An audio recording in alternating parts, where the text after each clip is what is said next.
Australian troops approach a German-held strongpoint under the protection of a heavy smokescreen somewhere in the Western Desert in northern Africa on November 27, 1942. The struggle for control of North Africa began as early as October 1935 when Italy invaded Ethiopia from its colony Italian Somaliland. That move made Egypt very wary of Italy's imperialistic aspirations. In reaction, the Egyptians granted Britain permission to station relatively large forces in their territory. Britain and France also agreed to divide the responsibility for maintaining naval control of the Mediterranean, with the main British base located at Alexandria, Egypt. German General Erwin Rommel with the 15th Panzer Division between Tobruk and Sidi Omar. Photo taken in Libya in 1941. Italy was the wild card in the Mediterranean strategic equation at the outset of World War II. If the Italians remained neutral, British access to the vital sea lanes would remain almost assured. German General Erwin Rommel with the 15th Panzer Division between Tobruk and Sidi Omar. Photo taken in Libya in 1941. If Italy sided with Germany, the powerful Italian Navy had the capability to close the Mediterranean. The Navy's main base was at Taranto in southern Italy, and operations from there would be supported by Italian Air Force units flying from bases in Sicily and Sardinia. Italy did remain neutral when Germany invaded Poland in September 1939. When Germany invaded France in June 1940, however, Benito Mussolini could not resist the opportunity to grab his share of the spoils. On June 11, 1940, 6 days after the British evacuation at Dunkirk, France, Italy declared war on Britain and France. Britain and Italy were now at war in the Mediterranean. Australian troops string out behind tanks in a practice advance over North African sands. On January 3, 1941, the supporting infantry is spread out thinly as a precaution against air raids. Australian troops string out behind tanks in a practice advance over North African sands on January 3, 1941. The supporting infantry is spread out thinly as a precaution against air raids. On paper, at least, Italy enjoyed a considerable advantage over Britain in the Mediterranean theater of operations. In June 1939, Admiral Sir Andrew Cunningham's Mediterranean fleet had only 45 combat ships against the Italian Navy's 183. The Italians held an especially large edge in submarines, with 108 against Cunningham's 12. The French surrender on June 25, 1940. Placed the entire burden of controlling of the Mediterranean sea lanes on the Royal Navy. The Royal Air Force, RAF, was in a slightly better position, with 205 aircraft against the Italian Air Force's 313 planes on the ground. Italian Marshal Rodolfo Graziani had some 250,000 troops in Libya, while General Lord Archibald Percival Wavell, British Commander-in-Chief of the Middle East, had only 100,000 troops to defend Egypt, Sudan, and Palestine. The British ground forces, however, were far better organized, trained, and equipped and had superior leadership. On September 13, 1940, Graziani reluctantly moved into Egypt, almost a month after he had been ordered to do so by Mussolini. A German Junkers Ju-87 Stuka dive bomber attacking a British supply depot near Tobruk, Libya, in October of 1941. Some 6 Italian divisions drove east, bypassing a small British covering force along the border, and halted at Sidi Barrani, just short of the main British positions at Mersa Matruh. Graziani apparently had no intention of going any deeper into Egypt. Italian control of the airfield at Sidi Barrani, however, seriously reduced the operational reach of British air power and posed a threat to the Royal Navy in Alexandria. With the Battle of Britain reaching its climax and Great Britain facing a possible German invasion, the British were in no immediate position to counter the Italian thrust. By October 1940, the threat of a German invasion of the British Isles had eased, and the British began to reinforce Wavell. Through that December, an additional 126,000 Commonwealth troops arrived in Egypt from Britain, Australia, New Zealand and India. On November 11,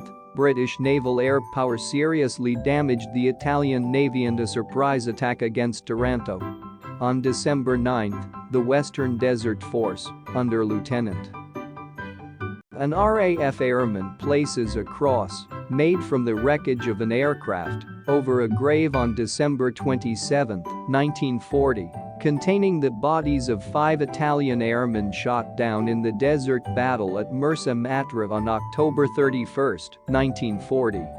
Gen. Sir Richard O'Connor attacked the Italians at Sidi Barrani. The British pushed the Italian 10th Army out of Egypt and then, on January 3, 1941, scored a major victory at Bardia, just inside Libya. Driving into Cyrenaica, eastern Libya, the British took the vital port of Tobruk on January 22. O'Connor continued to pursue the Italians, trapping them at Beta Fam. On February 7, 1941, the Italian 10th Army collapsed in 2 months. A British force of about 2 divisions had advanced 500 miles, destroyed 10 Italian divisions, and captured 130,000 prisoners, 380 tanks and 845 guns. In the process, the British had suffered 555 dead and 1,400 wounded.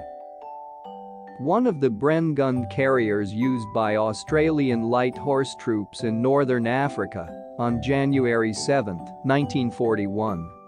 Following the British successes in North Africa, Prime Minister Winston Churchill decided on February 22 to commit British troops to defend Greece against the Axis. Most of those forces came out of Cyrenaica, which left Wavell only 5 brigades in Libya just a few weeks earlier. However, Adolf Hitler had decided to shore up the Italians in North Africa by committing German forces. On January 8, the Luftwaffe's Fliegerkorps X arrived in Sicily from Norway and immediately began attacking Allied shipping destined for the Libyan port of Benghazi. That threat forced the British forward units in Libya to resupply through Tobruk, more than 450 miles away. 2 German divisions and 2 additional Italian divisions began crossing from Italy into Libya. On February 12, Brig Gen. 2 British tank officers, somewhere in the North African war zone. On January 28, 1941, grin at war cartoons in an Italian newspaper. One holds a mascot, a puppy found during the capture of Sidi Barrani, one of the first Italian bases to fall in the African War. Erwin Rommel assumed command of the German units that later became the famed Afrika Korps. He lost no time in regaining the initiative. Rommel probed El Agheila on March 24 when he found that the British defenses were thin. He launched a general offensive despite Hitler's orders to maintain an overall defensive posture. Near the end of March, O'Connor was replaced by Lieutenant Gen. Sir Philip Neame as commander of the Western Desert Force. The magnitude of the German attack became apparent when the British were forced out of Benghazi on April 3. An Italian flying boat burning of the water off the coast of Tripoli on August 18, 1941, after an encounter with a Royal Air Force fighter patrol. Just above the tip of the port wing, the body of an Italian airman can be seen floating. O'Connor was sent back to the front as an advisor to Neame. The Germans captured both British generals from their unescorted staff car on the night of April 6. Rommel drove rapidly to the east, surrounding Tobruk on April 10. Unable to take the port on the run, he left a siege force of mostly Italian units there and continued his push for the Egyptian border. It was a decision Rommel later regretted. The Tobruk garrison, which held out against the siege for 240 days, remained a thorn in Rommel's side, an annoying sideshow that tied down vital Axis manpower. On April 14, Rommel's main force reached Salem on the Egyptian border, and his troops occupied the key terrain of the Hafaya Pass. The German High Command, meanwhile, was concerned about the speed of Rommel's advance and his failure to take Tobruk. One of the many Italian prisoners of war captured in Libya, who arrived in London on January 2, 1942. This one is still wearing his Afrika Korps cap. They sent General Friedrich von Paulus to North Africa to assess the situation and bring Rommel under control. Paulus's report back to Berlin described Rommel's weak overall position and his critical shortages of fuel and ammunition. The report also reached Churchill via ultra-intercepts. From this report, Churchill wrongly concluded that the Germans were ready to collapse with one strong push, and he started pressuring Wavell to mount an immediate counteroffensive. Meanwhile, a British supply convoy, codenamed Tiger, made its way to North Africa carrying 295 tanks and 43 Hawker Hurricane fighters. Despite heavy air attacks, the Tiger convoy arrived on May 12 after losing only one transport that carried 57 tanks. Prior to launching his counterattack, Wavell wanted to gain control of Hafaya Pass. On May 15, he launched Operation Brevity under the command of Brig. Batteries of an advanced Italian position near Tobruk, Libya, on January 6, 1942. Gen. William Gott, to secure the pass and Fort Capuzzo beyond Rommel, skillfully parried the thrust, and the British withdrew from Fort Capuzzo the next day. By May 27, the Germans had recaptured Hafaya Pass. Unable to advance any farther because of supply shortages, they dug in and fortified their positions with 88mm anti-aircraft guns. The British troops began referring to the heavily fortified and fiercely defended Hafaya Pass as Hellfire Pass. Under continuing pressure from Churchill, Wavell launched his major offensive on June 15. Operation Battleaxe began with a frontal attack on the Salem-Hafaya Pass axis. British Blenheim bombers setting out on a raid in Cyrenaica, Libya, with their escorting fighters, on February 26, 1942. Skillfully using the 88mm anti-aircraft guns as anti-tank weapons, the Germans blunted the British attack. Then Rommel counterattacked. Battleaxe was over by June 17. And Wavell had lost 91 of his new tanks. Churchill relieved Wavell on June 21 and replaced him with General Sir Claude Auchinleck. General Sir Alan Cunningham, the brother of Admiral Cunningham, was given command of the Western Desert Force, recently redesignated the British 8th Army. Auchinleck resisted Churchill's constant pressure for an immediate British counterattack when Hitler launched Operation Barbarossa against the Soviet Union on June 22. Rommel's force in North Africa became even less a priority for Germany's logistical support. Most of the Luftwaffe units in the Mediterranean were sent to Russia, which gave the British a freer hand in attacking Rommel's supply convoys at sea and from the air. A British patrol is on the lookout for enemy movements over a valley in the Western Desert, on the Egyptian side of the Egypt-Libya border, in February of 1942. Rommel continued to grow weaker. By November, he had 414 tanks, 320 aircraft and 9 divisions, 3 German, 4 of which were tied down in the siege of Tobruk. The British had some 700 tanks, 1,000 aircraft and 8 divisions. The British became increasingly obsessed with eliminating Rommel. On the night of November 17, 1941, a small commando force, led by 24-year-old Lieutenant Colonel Geoffrey Keyes, tried to penetrate Rommel's headquarters and assassinate the Desert Fox. The raid failed. Rommel was not even there and Keyes died in the attempt. Bus Masket, with an RAF squadron stationed in Libya on February 15, 1942, takes a few personal liberties with the pilot of an American-built Tomahawk plane somewhere in the Western Desert. The Germans gave Keyes a funeral with full military honors, and the gallant Rommel sent his personal chaplain to conduct the services. The British later awarded Keyes, the son of Admiral of the Fleet Sir Roger Keyes, a posthumous Victoria Cross. Operation Crusader opened on November 18, with the British 13th Corps advancing on Hafaya Pass and the 30th Corps attempting to sweep around Rommel's southern flank to reach the besieged garrison at Tobruk. The 30th Corps reached Sidi, 20 miles southeast of Tobruk after a series of fierce tank battles on November 22 and 23. Rommel drove deep into the British rear with 2 panzer divisions. He attempted to relieve the Axis forces at Hafaya and at the same time cut off the 8th Army with his tank losses mounting. Cunningham wanted to halt the operation. Auchinleck immediately relieved him and replaced him with Major.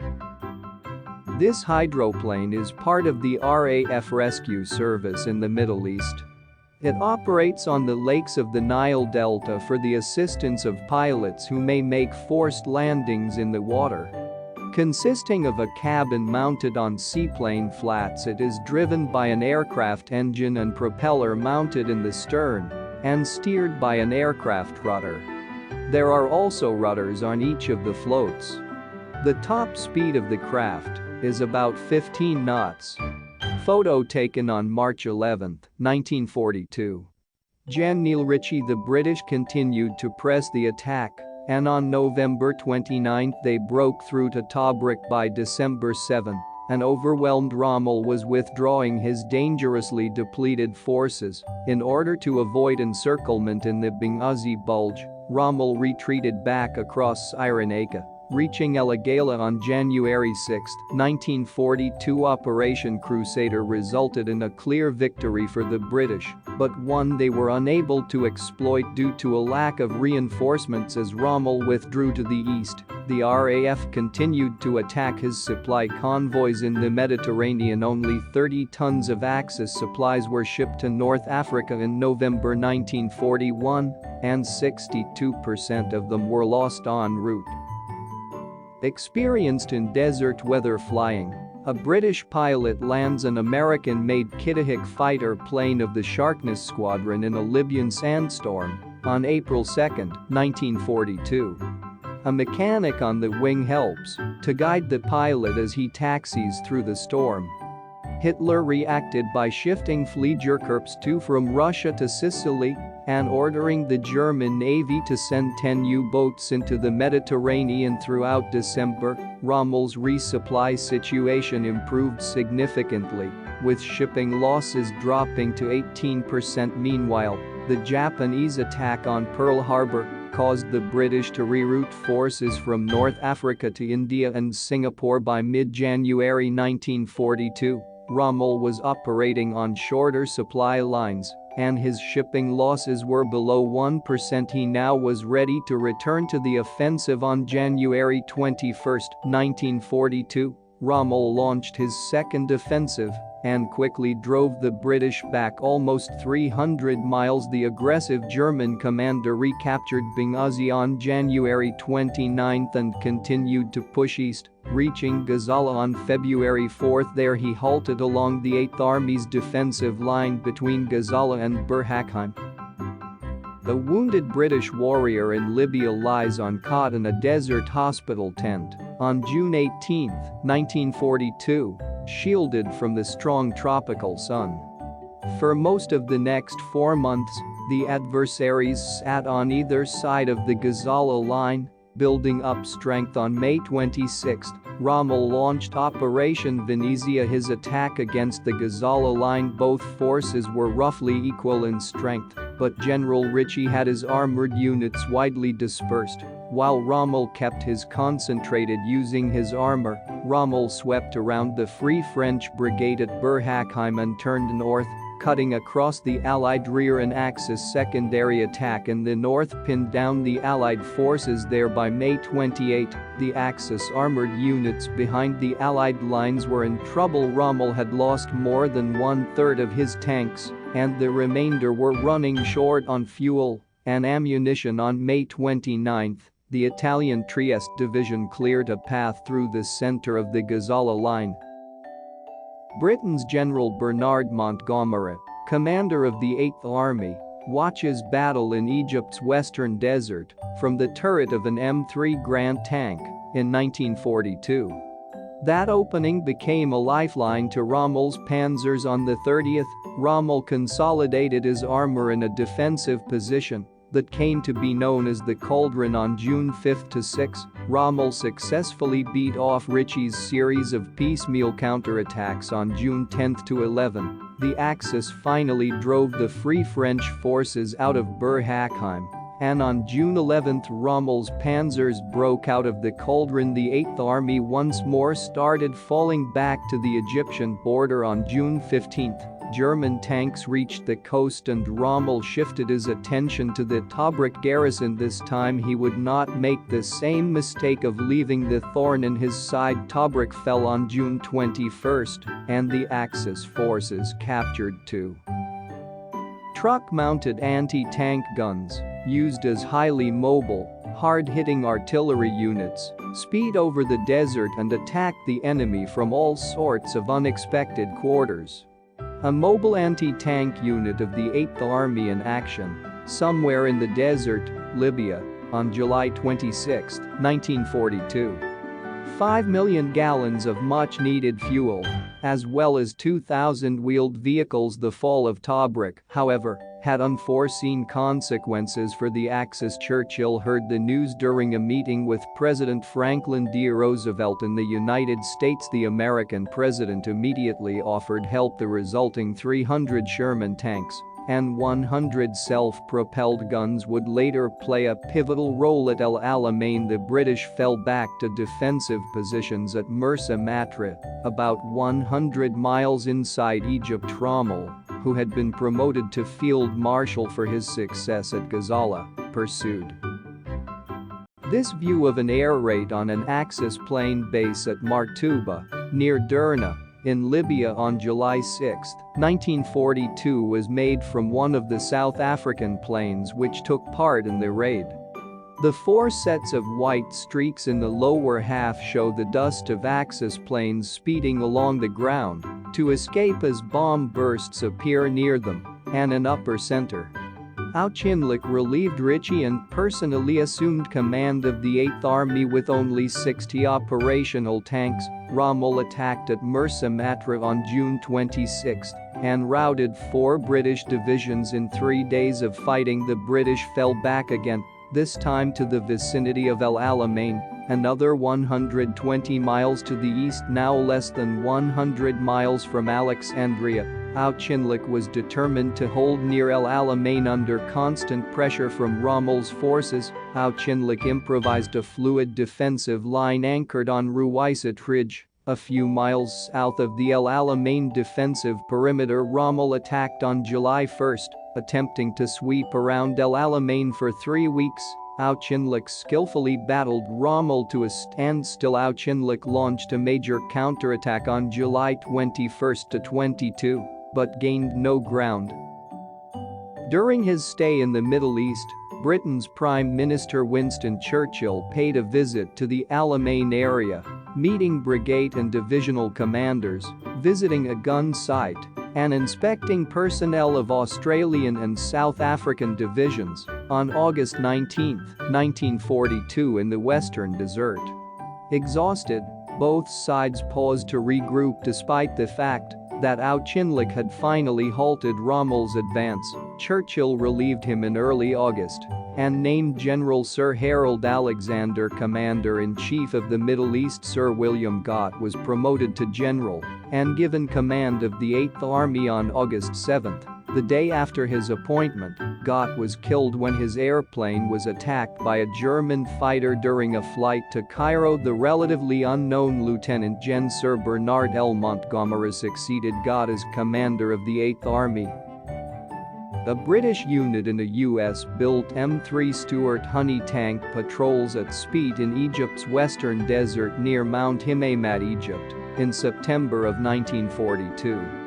Both sides again hunkered down to build up their strength. Taken together, The battles of Ruwais and Alam el Halfa were the real strategic turning point of the war in North Africa. Montgomery used the time after the Battle of Alam el Halfa to rest and train his troops, integrate the new American tanks he had received, and carefully plan his counterattack. Rommel, meanwhile, became ill and returned to Germany on sick leave. When Montgomery finally launched the attack, his forces and equipment were 3 times greater than his opponents. The Battle of El Alamein began on October 23 with a massive artillery barrage fired by 900 British guns. Rommel immediately returned from Germany to resume command. The Allies tried for 5 days to break through the Axis positions, sustaining 10,000 casualties in the process.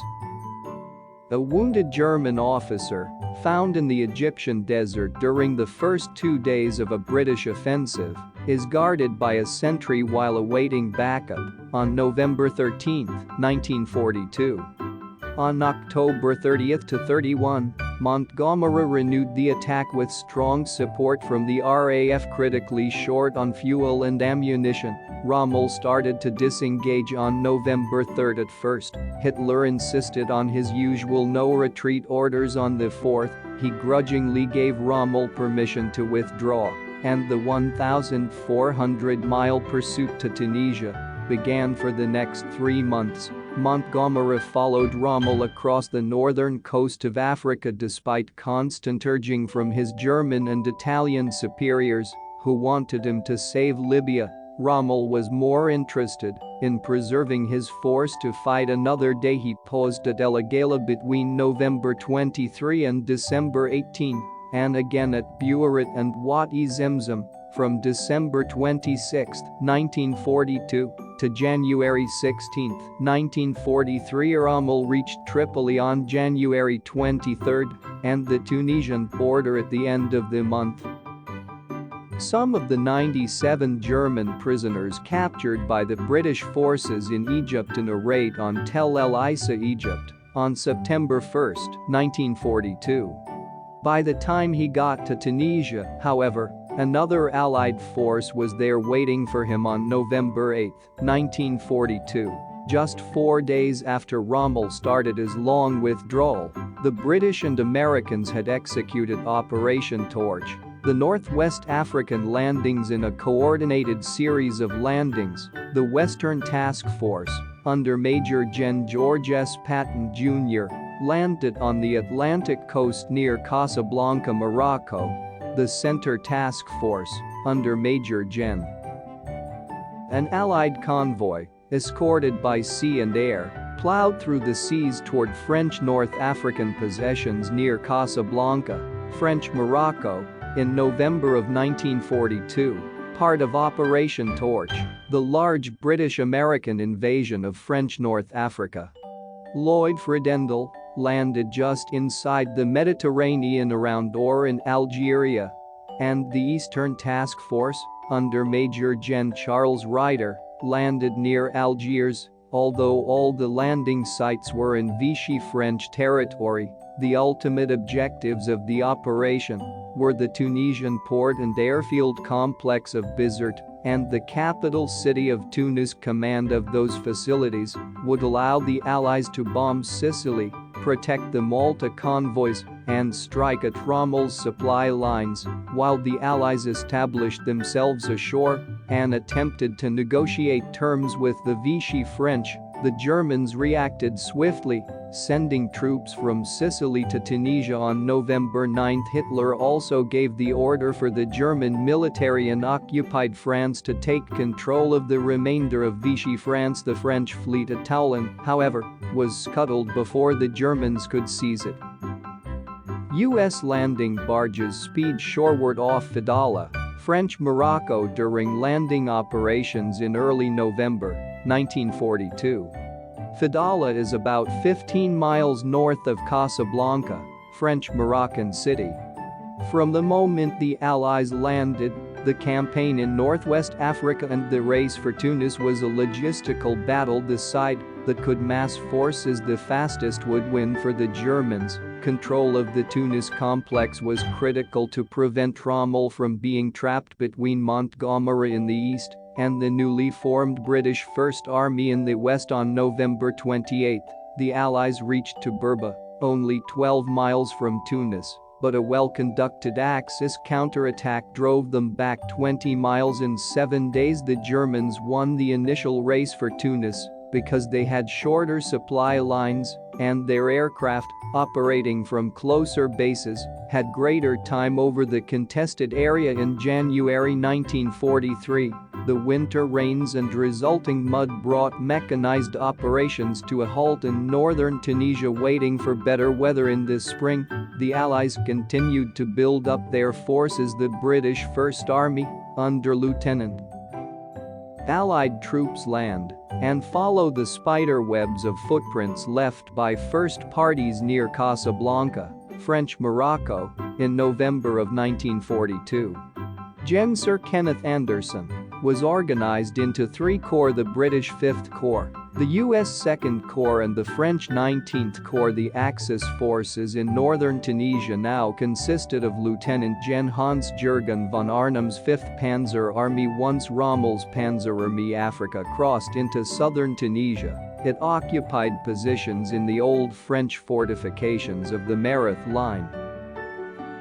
Under the watchful eyes of US troops bearing bayonets, members of the Italo-German Armistice Commission in Morocco are rounded up to be taken to Fidala, north of Casablanca, on November 18, 1942. Commission members were surprised an American landing move.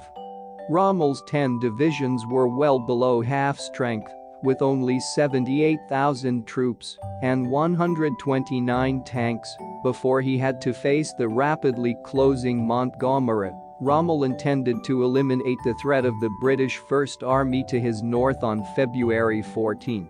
The Germans launched the first leg of a 2-pronged offensive, with Arnim's forces attacking that day through the Fade Pass toward Sidi Bouzid. The following day, Rommel, in the south, attacked toward Gafsa. The bulk of Rommel's forces, however, remained in the Mareth Line. By February 18, Kasserine Pass was in Axis hands, and US ground forces had suffered their first major defeat of the war.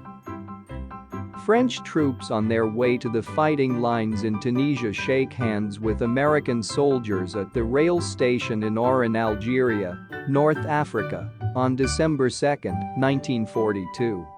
Rommel tried to advance north toward Thala through Kasserine Pass on February 19, but the support he expected to receive from Arnim did not materialize. After several days of slow advances, he reached Thala on February 21, but could advance no farther, hampered by a divided German command structure and rapidly massing Allied reinforcements. The attack stalled. The Allies pushed forward and recaptured Kasserine Pass on February 25. Rommel returned to the Mareth Line and prepared to face Montgomery. When the 8th Army reached Tunisia, the Allies modified their command structure to conform with decisions made at the Casablanca Conference in January. General Dwight D. Eisenhower became Supreme Commander of all Allied forces in the Mediterranean west of Tripoli.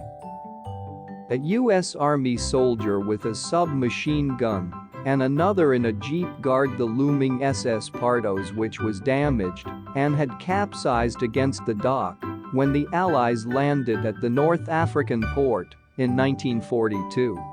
Alexander became Eisenhower's deputy and, at the same time, commander of the 18th Army Group, which controlled the 1st and 8th Armies, and the now separate U.S. 2nd Corps. Air Chief Marshal Sir Arthur Tedder assumed command of the Allied Air Forces, and Admiral Cunningham retained command of the naval forces. On February 24, the Axis also realigned its command structure. Rommel became commander of Army Group Africa, which included the Africa Corps, Arnim's 5th Panzer Army, and the Italian First Army under General Giovanni Mess. The Axis forces finally had a unified command structure in Tunisia, but Rommel probably was not the best choice by that point in the war.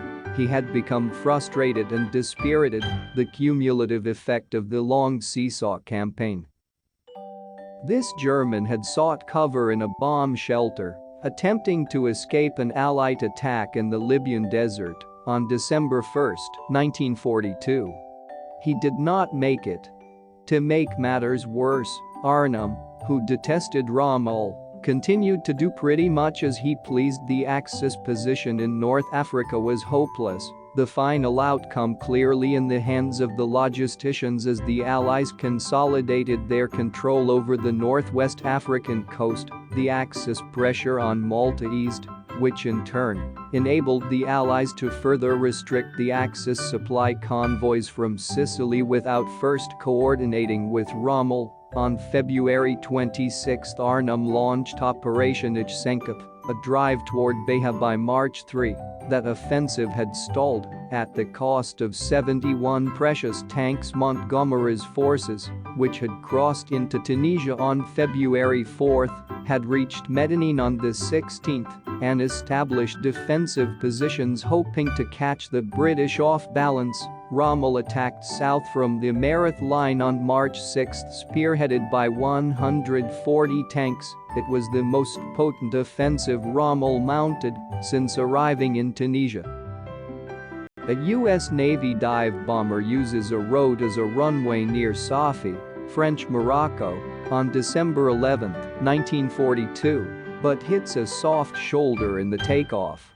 It would also be the last warned by ultra intercepts. Montgomery was waiting. The Germans ran into skillfully prepared anti-tank defenses and lost 52 tanks right after the failure of the Medellin attack. Rommel returned to Germany as sick man. Arnhem assumed overall Axis command, and Metz took command in South Tunisia after the American debacle at Kasserine Pass. Command of the U.S. 2nd Corps passed to Patton. B-17 bombers of the U.S. Army's 12th Air Force dropped fragmentation bombs on the important El Aouina airdrome at Tunis, Tunisia, and covered the airdrome and field completely. On the field below, enemy planes can be seen burning. On February 14, 1943. He wanted to mount an attack to drive to the coast, but Alexander would authorize only limited attacks designed to draw German forces away from the Mareth positions. At that point, Alexander simply did not trust American units. In fact, many among the British forces disparagingly referred to their American allies as our Italians. Patton's limited attack between March 17 and 25 was successful, however, tying down the 10th Panzer Division near El Getter on March 20. Montgomery attempted a night penetration of the center of the Mareth line. The attack had failed by March 22. The next day, he shifted the weight of the main attack around the southwestern flank of the line, through the Matmata Hills. By March 26, his forces broke through the Tubuga Gap. A United States soldier advances cautiously at left with a submachine gun to cover any attempt of the German tank crew from escaping their fiery prison inside their tank following a duel with U.S. and British anti-tank units in Mejaz al-Bab area, Tunisia, on January 12, 1943. The Italian First Army and the remainder of the Africa Corps were forced back under continuous pressure from the 8th Army on one side and the U.S. 2nd Corps on the other. The Axis forces withdrew to Infidaville by April 7. The Allied 1st and 8th Armies linked up, squeezing the Axis into a small pocket on the east coast. The 8th Army took Gabes on April 6, Sfax on April 10, Sousse on April 12, and Infidaville on April 21. In the north, the U.S. German prisoners captured during an Allied raid on German-Italian position in Sindh, Tunisia on February 27, 1943. The hatless soldier stated that he was only 20 years old.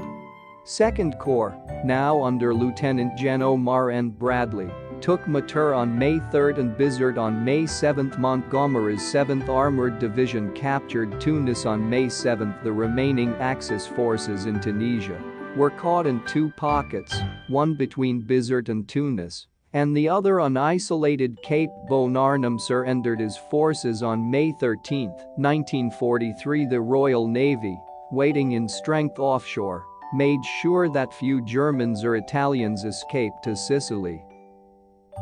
2,000 Italian prisoners marched back through 8th Army lines, led by a Bren gun carrier, in the Tunisian desert in March 1943. The prisoners were taken outside El Hama after their German counterparts pulled out of the town. Axis losses in Tunisia alone totaled 40,000 dead or wounded, 240,000 prisoners, 250 tanks, 2,330 aircraft, and 232 ships. British and American casualties were 33,000 and 18,558 respectively. For the entire North African campaign, the British suffered 220,000 casualties. Total Axis losses came to 620,000, which included the loss of 3 field armies on this strategic level. The North African campaign was a watershed for the Western Allies. For the first time in the war, they had decisively defeated the Axis, and especially the Germans, on the ground. The psychological value of the victory cannot be minimized. This pattern of anti-aircraft fire provides a protective screen over Algiers at night. The photo, recording several moments of gunfire, shows a defense thrown up during an Axis raid upon Algiers in North Africa on April 13, 1943. Army 2 had finally gotten into the war and acquitted itself well after a shaky start at Kasserine Pass. The British and Americans perfected the combined command structure that would serve the Grand Alliance for the remainder of the war. The various Free French factions were finally united and organized under the Allied command, and perhaps most important, the British proved the value of ultra-intelligence and refined the system for getting the necessary information to the field commanders. On the downside, the Allies were now out of position with a huge force of almost 1 million men and their equipment with very limited means of transportation, and no way for that force to strike directly at Germany. A follow-up campaign in Sicily was almost the only feasible next course of action for the Allies. The loss was a stunning strategic setback for Germany. Italian gunners manned their light field piece in a field of Tunisian cactus on March 31, 1943.